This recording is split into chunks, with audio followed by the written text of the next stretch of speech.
System कहने लगता है, मैं यही हूँ होस्ट। मुझे ये बताओ कि जो मेरा ये 50 साल का टाइम है, इसे मैं कैसे इंक्रीज कर सकता हूँ, क्योंकि इतना मेरे काम में नहीं आने वाला। इतना समय नहीं है कि मैं ब्रेक थ्रू कर पाऊँ। कोई तरीका है? सिस्टम कहता है, नहीं, अगर ऐसा है नहीं कर पाएंगे तो मुझे तो बहुत दिक्कत देने वाला है। एक समय में एक को करके उसे दोबारा किया जा सकता है, और इससे मैं क्या अपने अगले रैम में जा पाऊंगा? ऐसा नहीं है तो मैं पीछे हो जाऊंगा, क्योंकि जब मैंने पहले अपने कल्टीवेशन को ब्रेक थ्रू करके अगले रैम में गया तो हर बार मैंने अपनी टेक्निक को फुल मास्टर किया था, वो भी सिस्टम द्वारा। लेकिन इस बार ना हो पाएगा और मैं कमज़ोर हो जाऊंगा। अगर मैंने सिस्टम का एक बार इस्तेमाल कर लिया और अगर उस पर मैं दोबारा इस्तेमाल कर पाता, तो लगता है कि जो मास्टर है उससे जाके मुझे मिलना चाहिए, वही कुछ कर पाएंगे। हमारा एमसी मास्टर के पास जाता है, तभी मास्टर कहती है, चैन डाओ, तुम काफी सही समय पे आए हो। तुमने सारे डिसाइपलों को डीमन सेक्टर से बचाया था, उसके लिए तुम्हें हमारे सेक्टर रिवॉर्ड देना चाहता है। तुम बताओ तुम्हें क्या चाहिए? हाँ मास्टर, मुझे आपसे कुछ चाहिए, मुझे कुछ ऐसा तरीका चाहिए। मास्टर कहने लगती है, क्या तरीका? तुम्हारे कहने का मतलब क्या है? मैं किसी नॉर्मल आइटम के साथ जुड़ता हूँ और सॉलिडिफिकेशन से गुजरता हूँ, उसके बाद मुझे फ्यूचर में जाके कोई अच्छी चीज मिल जाती है जिससे मैं रेजिडेंस कर सकता हूँ, तो क्या मैं दोबारा चेंज करके सॉलिडिफिकेशन रियम पे फिर से कर पाऊंगा? मास्टर कहने लगती है, नहीं, हमारे जो एकेडमी है उसमें तो ऐसा कोई तरीका नहीं है। हमारा एमसी कहने लगता है, इसका मतलब क्या हमारी एकेडमी नहीं कर सकती तो दूसरी एकेडमियां कर सकती है? मास्टर कहने लगती है कि अगर तुम्हें किसी स्ट्रॉन्गर के साथ रेजोनेट करना है तो इससे अच्छा कि तुम अभी करो ही ना। तुम आखिरकार क्यों पहले नेजुनेट को तोड़ के दूसरे नेजुनेट के साथ फिर से जुड़ने की कोशिश करना चाहते हो? एमसी कहने लगता है, मास्टर इसे छोड़िए ना, कोई तरीका नहीं है क्या? मास्टर कहने लगती है, नॉर्मल पीपल जो है वो ऐसा नहीं कर सकते, लेकिन मैं फीनिक्स फ्लेम बर्ड की जरूरत पड़ेगी जिससे तुम अपनी बॉडी को दोबारा बना पाओ। तुम्हारे पास एक चांस होगा कि तुम दोबारा रीजनेट हो सको। हमारा एमसी पूछने लगता है कि जो फीनिक्स फ्लेम ब्लड है वो क्या फीनिक्स का ब्लड है, और क्या जो फीनिक्स है वो इस दुनिया में सचमुच मौजूद है? मास्टर कहने लगती है, मुझे तो पता नहीं, लेकिन जो एशियन टेक्स्ट है उसमें बताए गए हैं कि जो ड्रैगन और फीनिक्स है ये सब मौजूद है इस दुनिया में। ये सब जो लेजेंडरी बीस्ट हैं ये आज के समय में मौजूद नहीं मिलते।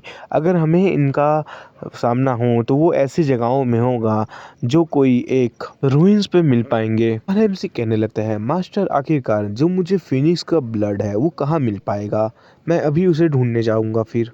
अब बताइए। मास्टर कहने लगती है, तुम नहीं जा सकते। आखिरकार क्यों मास्टर? मास्टर कहती है, क्योंकि ऐसी जगह जहाँ एक फीनिक्स हो, जो फीनिक्स की फ्लेम ब्लड है, वो एक्जियो एकेडमी में होगी, लेकिन तुम वहाँ जाने के लिए काबिल नहीं हो। एक्जियो एकेडमी है, उसमें जाने के लिए अभी मुकाबला होने वाला है, तो तुम उसमें शामिल क्यों ना हो?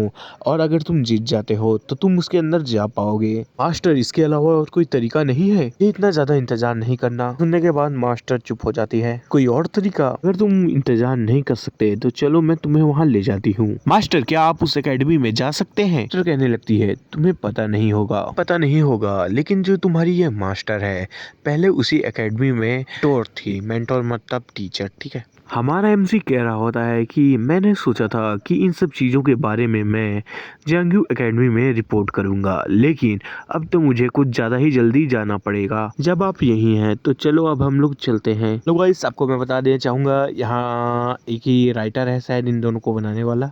यहाँ पर बताया गया है कि आप इसे भी सपोर्ट करें, जाके देखेगा कर, ठीक है। इसके हमारे एमसी के पास है सिस्टम, 50 साल तक वो आगे पीछे कर सकता है। और जो एक और एमसी है उसके पास ऐसी सिस्टम है कि वो जाके साइन इन करेगा तो उसको जो भी टेक्निक है, जो भी चीज़ है, वो तुरंत पल भर में सीख सकता है। आप लोगों ने ज़रूर इस मांगा को भी देखा होगा। तो चलो अब आगे बढ़ते हैं। अब हमें कुछ समय का बाद का सीन दिखाया जाता है। टीचर कहने लगती है, हमारे एकेडमी और उस एकेडमी के बीच में कुछ ज़्यादा ही डिस्टेंस है, इसलिए हम लोगों को टेलीपोर्टर इस्तेमाल करना पड़ेगा, और इसको इस्तेमाल करने का कॉस्ट कुछ ज़्यादा ही होगा। हमारे एमसी है और मास्टर है वो दोनों उस टेलीपोर्टर पे अपना कदम रखते हैं। तो कहने लगती है, अरे अब वहाँ का फॉर्मेशन होता है वो ग्लो होने लगता है, लेकिन अगले पल में कुछ नहीं होता।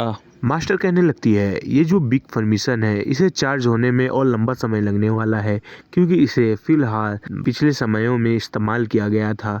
तो मेरे ख्याल से इसे चार्ज होने में 3 दिन लगेगा, तो हमें इंतज़ार करना पड़ेगा। वैसे मैं बता दूं, हमारे एमसी टेलीपोर्टर इस्तेमाल करना चाहता था, लेकिन 3 महीने पहले ही टेलीपोर्टर का इस्तेमाल हुआ था, तो टेलीपोर्ट नहीं हो पाते हैं।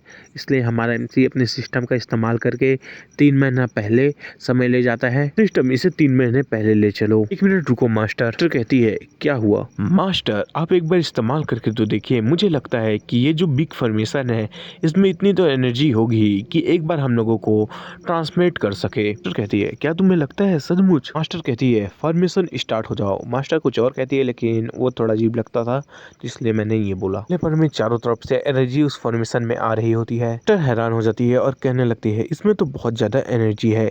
क्या मैंने पहले गलत समझ लिया था कि इसमें एनर्जी बची ही नहीं है? फिल्म में दिखाया जाता है हमारे एमसी और मास्टर अलग जगह चले गए होते हैं टेलीपोर्ट होके। गाँव में माउंटेन उड़ रहे होते हैं। ये हैरान होने लगता है और कहने लगता है क्या ये एक्सोई एकेडमी है?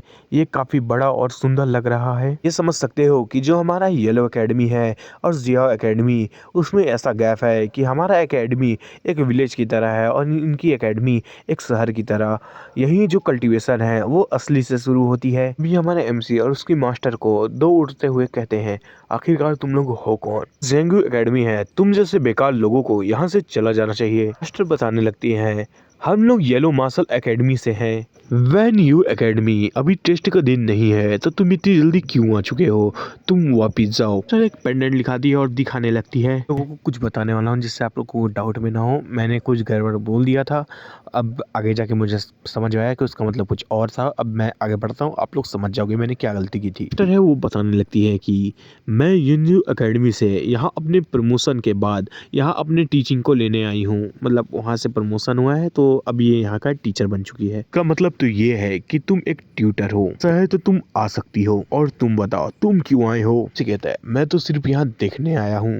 तू देखने आया है? तुम लोअर सेक्टर के डिसाइपल हो, तुम्हारी इतनी हिम्मत हो गई कि तुम आओ और इस जगह को देखो? एमसी कहता है बकवास बंद करो, तुम कहो कि तुम्हें क्या चाहिए। तेरी हिम्मत कैसी हुई हमारे सीनियर ब्रदर से ऐसी बात करने की? मेरी तो बहुत ज्यादा हिम्मत हो गई है ना बच्चे। तो चल तेरी ही बात करता हूँ। अगर एकेडमी के अंदर आना है तो इसके लिए तुझे टोल के रूप में 10,000 स्पिरिट स्टोन देना होगा। मुझे कहता है नहीं है तो तुझे मेरी बॉडी के ऊपर से होके जाना पड़ेगा। अपने डायलॉग को थोड़ा कंट्रोल करो, कुछ ज्यादा नहीं बोल गए। हमारा एमसी इसको सीरियस लेने वाला है। तलवार पकड़ा है, देख सकते हो। हमारा एमसी कहता है ये तो अच्छी बात है। उतर कहता है क्या? और हमारा एमसी वहां से पलक झपकते गायब हो जाता है। हमारा एमसी एक स्वॉर्ड से उसे मार देता है। लाल बाल वाला होता है, वो कहने लगता है ब्रदर जियाओ, और जो जिया है वो तो गिर ही रहा है।